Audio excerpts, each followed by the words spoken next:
Okay, guys, we have reached the end of the road.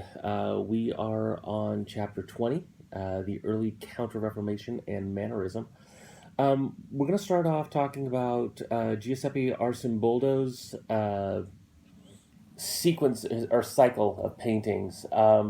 He did a cycle of painting on the four seasons and the four elements, and this was thought to represent, between the seasons and the elements. This is everything. This is the universe, right? Um, but he did it in such a unique way, using fruit to represent the different seasons as people. Um, and this kind of marked a new age of exploration in art, looking at possibilities in a different manner. Um, and the court loved these stylings. Um, right now, we are seeing the start of the Counter Reformation, which originated in the Council of Trent. Um, as we've talked about, the Catholic Church was prone to excess, um, to luxury, to building these incredible palaces, to at all the time preaching that, oh, you give this money to us in the name of God, but what do we do rather than investing in saving people or in helping people? We're going to turn around and build palaces for ourselves and artwork for ourselves. Oh, it's for you because you can see it and you can appreciate God. And this excess led to the Reformation and to Lutheranism, to the Anglican Church, to this fracturing of the church. And the church realized that if it wanted to maintain relevance, it needed to come in and look at itself and to reconsider how it handled its business. Um, so the in 1493, Columbus arrived in America, uh, and the Pope at the time, Alexander VI, said, "Okay, uh, Columbus arrived there on behalf of Spain. Therefore, Spain owns all of it." Um, and this, of course, was not met with much happiness by uh, many of the other countries in the region. There was backlash from France. There was backlash from England, um, and this, of course, ends up backfiring in a big way. France and England were not going to stop their exploration of the Americas because the Pope says so. There's too much money, too much power involved in this proceeding, but of course that essentially uh, means that anytime France, England, Portugal, the Dutch, any of these other European powers settled in the New World, it was considered basically an act of piracy. Um, the Charles V was uh, the prime beneficiary of this. Charles V of Spain, and he was, of course, was at war with Francis of France. Um, the Pope needed both of them, uh, but ironically, it was Charles V who ended up sacking Rome and imprisoning the Pope. Um, so this war keeps going on. Charles, of course, had a. If you look at the map on 682, had everything in brown there came under the control of Charles at one point or another. Um, so the breakdown between Catholic and Protestant becomes more and more evident as this goes on, especially with England breaking away under Henry. Um, so the Council of Trent was put into play to try to reunite the quote unquote Catholic countries of Europe. Um, this The focus was on trying to get order back. Um, Church offices couldn't be sold anymore. Religious goods couldn't be sold, which clergy often did in order to make themselves wealthier. Um, the bishops who were basically, you could be declared bishop of Habsburg in Germany, but live in Rome and never actually go to Habsburg, but you had the benefit of the position. And the church is like, no, if you're going to be a bishop, you need to be in the town that you are the bishop over. They needed to preach, and they needed to actually run the areas that they were supposed to be over. They needed to be in control of them and establishing church priorities. The bishops were celibacy was supposed to be what bishops were practicing. They didn't at all, and they were supposed, in every one of their areas, their dioceses, they were supposed to build seminaries and schools for teaching religion and how to preach. So the process, what the Protestant Reformation did is it seized upon the frustrations of people, of individuals, as opposed to kings, because kings used to just enforce the will of the church, but the people started rebelling against that notion on a collective basis, and so the church knew that they had to win this battle one heart at a time, essentially. Indulgences were gotten rid of, and purgatory was re-emphasized. So, okay. There was still the use of religious imagery. This was a point of contention among many in the Catholic Church at the time. There was also some rebellion at this point against polyphony. In other words, two or more equitably important voices in singing. This was a big deal because it was considered sensuous to have two people singing that were similarly prioritized. So within church, it was supposed to be monophonic, plain chant. Da, da, da, da, da, da, da. Right, one line, one sound, one melody, as opposed to going against each other. All right, 685, mannerism, right? So mannerism starts to move away from the classical styles of capturing the perfection of the body. Bodies start to become elongated, twisted, exaggerated poses, things that are clearly posed to highlight contours and shape, as opposed to the more natural and realistic poses that you would see in a classical image. We look there on 685, and we see Michelangelo's Pieta. Right, as opposed to the very static figure, right, that we would see in a classical sculpture. We see Christ in this really awkward pose, twisted, right, body just at an odd angle. Serpentine figure. This became a big part of the movement. Even within religious art, we start to see this style. It's interesting. We look there at the altar wall of the Sistine Chapel, and we see Saint Bartholomew, who was martyred by being skinned alive. Ouch. And of course, he's there holding his own skin. It's a middle of the page where you see Christ, and just below on Christ's left, right? We see him holding the flayed skin that was cut off of him. And many people believe that that is Michelangelo himself. It's self-portrait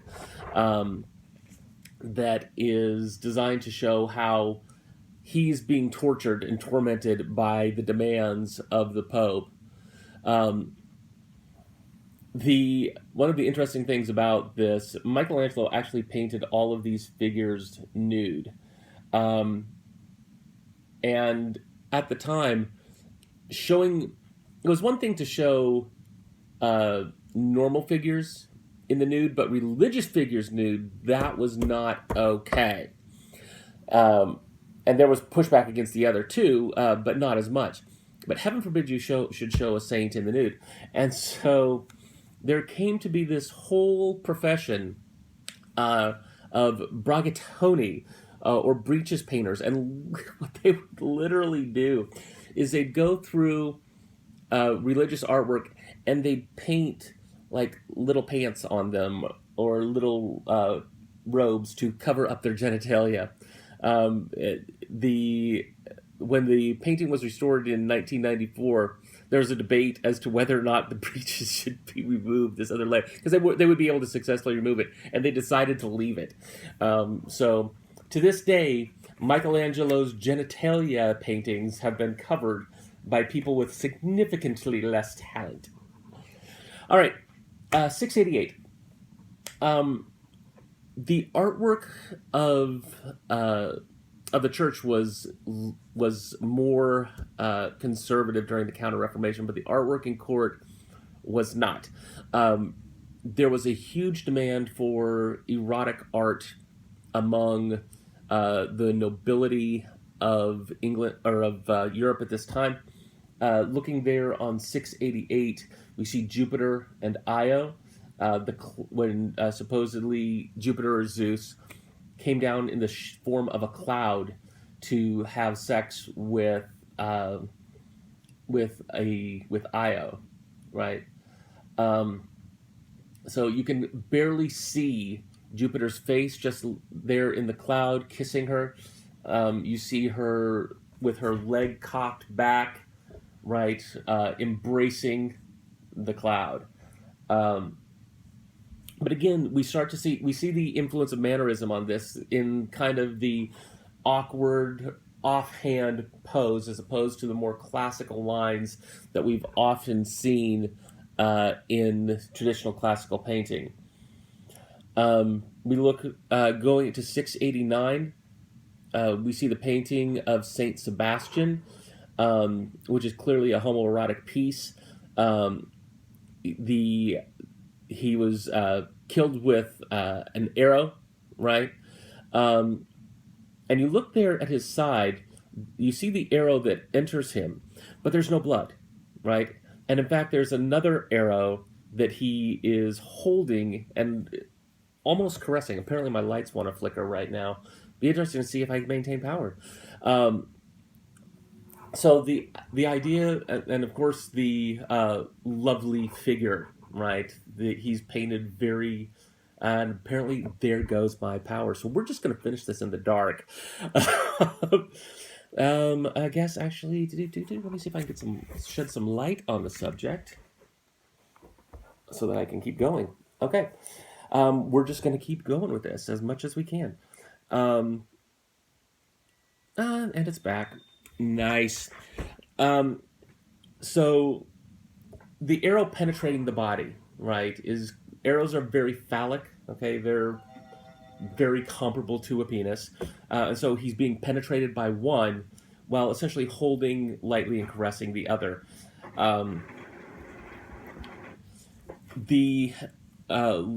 Looking up top, we see the rape of Europa, which is, again, Zeus or Jupiter tended to come to women that he was attracted to in strange forms. In this case, he came as a bull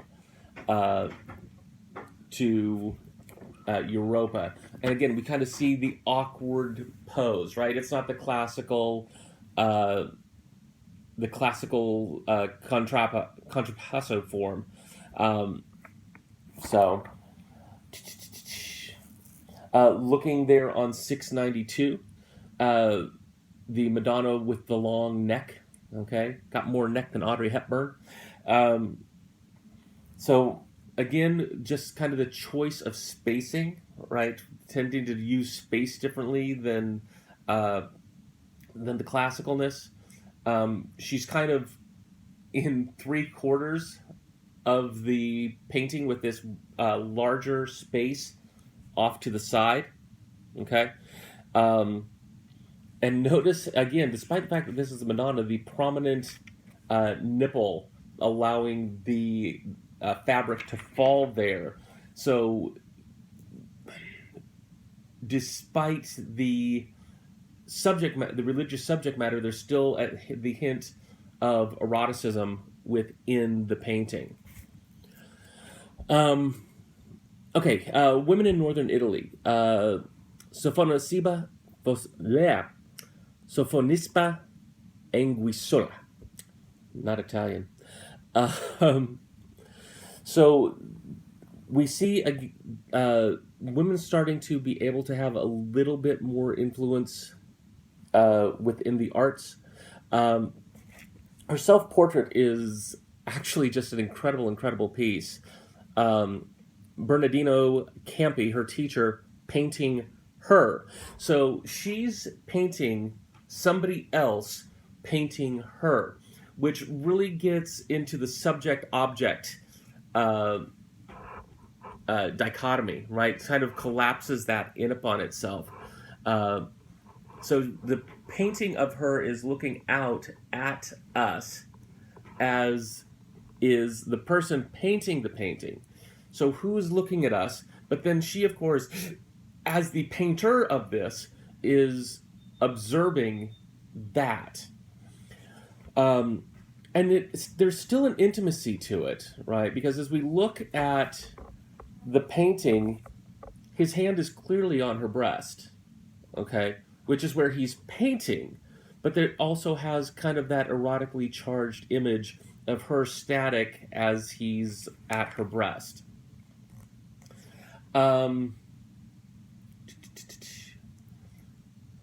So Lavinia Fontana, as we mentioned, women were rarely allowed to be in university. The University of Bologna, however, did allow women. Lavinia was one of them. She actually was painted about 150 works, so she had a good career. And we see the altarpiece, the Consecration of the Virgin there. And unlike a lot of people who, if somebody paid you to paint a piece, you included them in the painting. Lavinia didn't do this. She put her children in instead, which is, I think, really kind of awesome. And it shows the difference in subject matter that women at the time would work with as opposed to the men. A man wouldn't have thought to put his children in. That's not the way it worked. You paint the people who pay you, right? While her focus was on her children. Okay, Giovanni Bologna. We see the rape of the Sabine women there on 697, and again we see these twisted forms, these unnatural poses. Right. So the serpentine effect is fully realized from what we were looking at before within these painting or within this sculpture. Benvenuto Cellini's Perseus there is really interesting as well. This is a more classical piece, and so we kind of see the contrast between the mannerism and a little bit more classical form. Now, what's interesting is how this piece is regarded now. The story of Medusa is that she was a priestess of Aphrodite, if I remember correctly, and she was beautiful, absolutely gorgeous. And the men who came were attracted to her. And of course the gods, the goddess couldn't have that happen. And so they cursed her, or Aphrodite cursed her and turned her into this hideous creature that if anyone looked upon her would turn to stone. And this is, and Perseus is the hero who tracked her, who found her. She was regarded as a monster because, if men looked on her, they would turn to stone and die.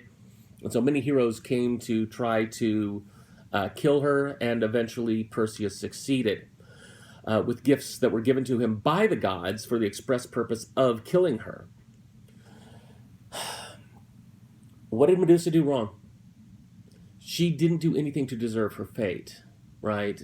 She was pretty, and another woman got jealous and turned her into a monster, and so she deserved to die.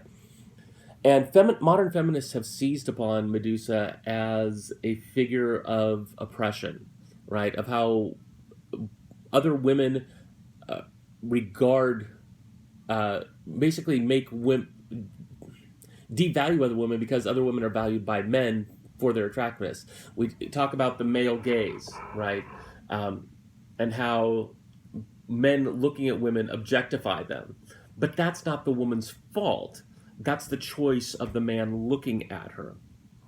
And so a famous essay that's currently that was released several years ago is called The Laugh of the Medusa. And there was recently a sculpture done that takes the figure of Perseus that we see here and inverts it, and instead of Perseus holding Medusa's head, Medusa has killed Perseus and taken his head, showing that women are reclaiming their own right to be themselves apart from the gaze of a man. It's just going to keep flickering like that on me, I think. All right. So we end up with this controversy and this attempt at purification of religious subject matter. It's one thing to have it within secular terms, but it's quite another to have illicit influences upon religious artwork. And so the church started founding the Inquisition. So we have the Italian Inquisition. We're going to talk very briefly about that just because of the piece that they put in here, which is interesting. So a painting of the Last Supper, right? Christ's Last Supper. The most famous one, Last Supper, of course, is Leonardo da Vinci's. But in this one, if you read the trial of Veronese there on 698 and 699, he talks about having, supposed at this event, there's buffoons, there's drunkards, there's German, there's dwarves, right? And he's like, I was just making a painting. He's like, this is kind of how I envisioned it. Well, is that appropriate subject matter for something about Christ? I guess not. And so, to get around this, rather than changing any of the actual art, he just changed the title to Feast at the House of Levi, Levi was where Christ was having the Last Supper. But by calling it Feast at the House of Levi, it's no longer necessarily the Last Supper. This could be anything. It's the Last Supper. But by changing the title, he then provides some room for interpretation. Okay. So then we have the Spanish Inquisition. We talked earlier about how there was a large Muslim influence in Spain. There were Judaism had settled into many cities, and there were Jewish populations in pretty much every major city in Europe at this time. And the Spanish Inquisition was used as a tool to forcefully convert Jews and Muslims. And after they would forcibly baptize them, they would destroy artwork that was non-Christian, whether it was Muslim or Jewish.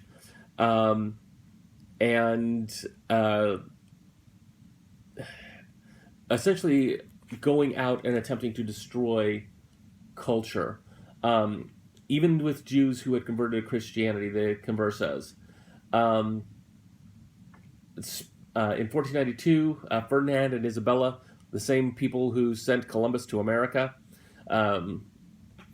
gave a letter of expulsion, which gave the Jews in Castile and Aragon basically it's a couple months to accept baptism or leave the country. And many of them, over half of them, chose to leave, and many who didn't were killed and tortured. All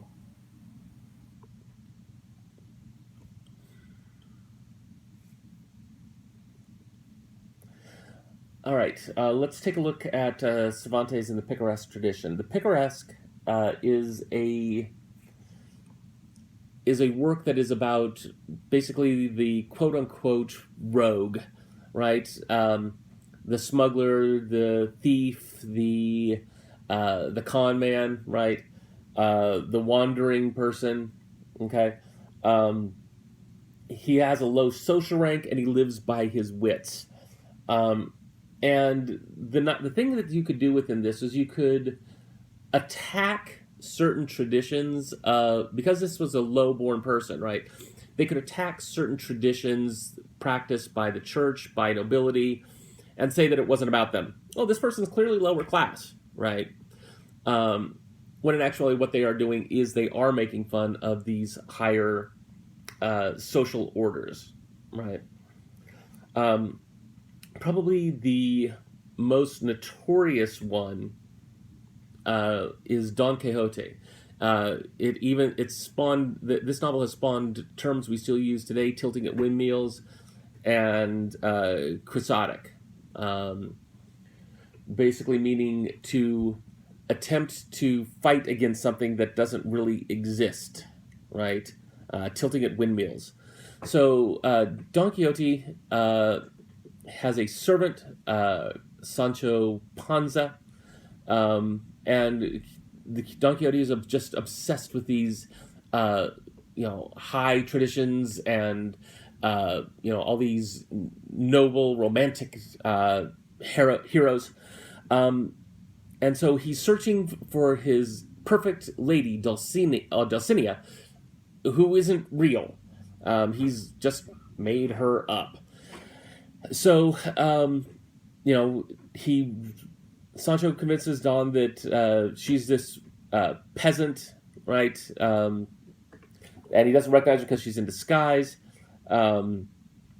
He sees two windmills and he thinks that they're giants fighting with each other, and he has to go attack them. So it makes fun of the language and the courtly traditions of the era and of prior eras, the chivalric tradition, right? And the way that the chivalric tradition has fallen by this time. All right, guys, that's it. Make sure that you have all your discussion boards done. Make sure you have your group projects done. If you have questions on that, hit me up on Remind. Have a good one, guys. Hopefully I have you in a class in the future where you can actually see each other. Have a good one. Bye-bye.